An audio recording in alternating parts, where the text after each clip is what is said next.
Le secteur qui compte le plus de cartes, c'est la grande distribution. Ici, la fidélité prend une toute autre dimension.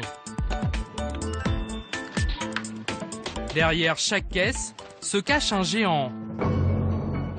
Catalina Marketing, une multinationale qui travaille pour la plupart des grandes surfaces en France.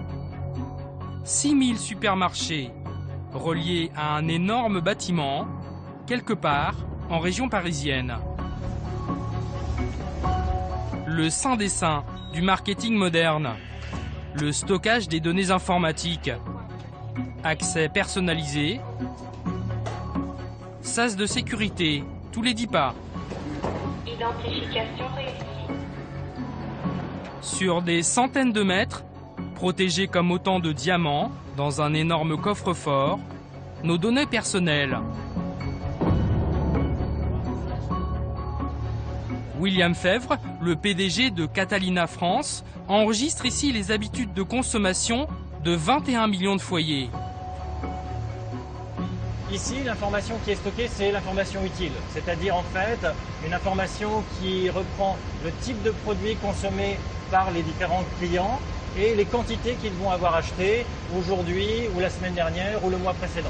Les données peuvent être stockées jusqu'à 2 ans de façon à construire un historique intéressant. Pour prendre un exemple très simple, si vous êtes amateur de glace pendant l'été, c'est intéressant de vérifier que l'été dernier vous en avez acheté pour que dès le début de la saison d'été, on puisse vous proposer des réductions sur les glaces et que vous fassiez des économies sur des produits que vous aimez. Pour savoir à quoi ressemblent ces informations utiles, il faut pousser la porte d'une salle de surveillance au siège de la société. Bonjour Laurent.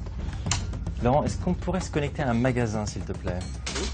Sur cet écran, on peut visualiser la caisse enregistreuse de n'importe laquelle des 6000 grandes surfaces clientes de Catalina. Tous les produits qui défilent sur les tapis sont enregistrés en temps réel.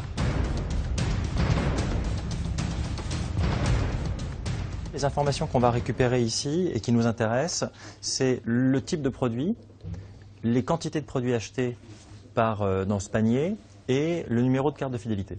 Quand on lit les trois, on va pouvoir identifier ce profil de consommation, ce numéro de carte, à acheter tel type de produit, un peu, beaucoup, à la folie.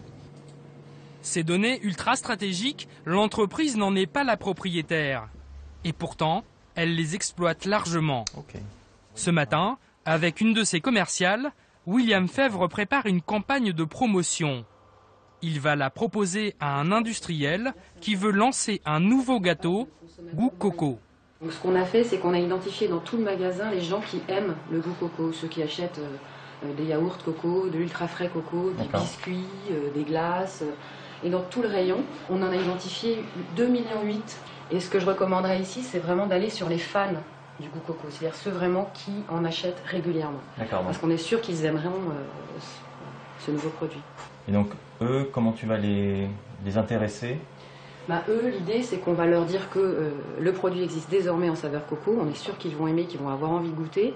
Et ce que je recommanderais, ce serait de leur redonner au moins 20-25% de remise sur le prix du produit. D'accord, donc une offre dessert en fait sur ces clients-là? Exactement. Très bien. Surprise!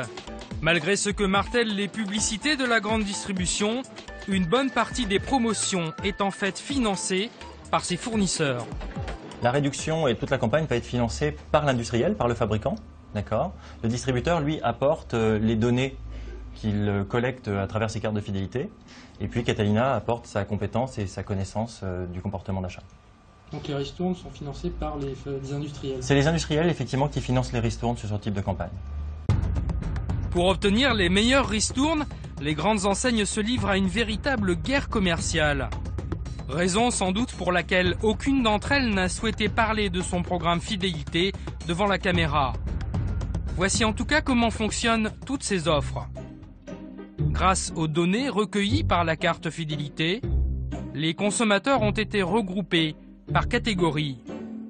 Les grandes enseignes ou les fabricants leur proposent des réductions pour inciter certains d'entre eux à revenir.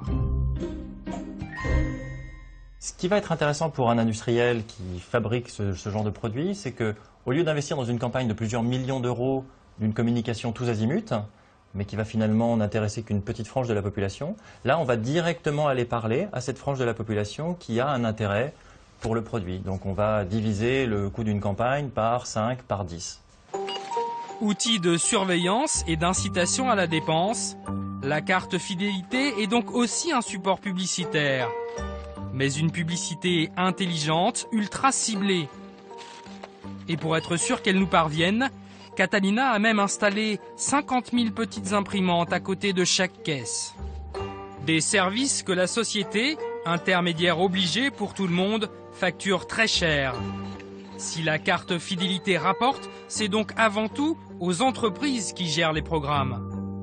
Pour une compagnie comme Air France, on estime ainsi le coût de la carte à 5% du chiffre d'affaires, 1 milliard d'euros par an.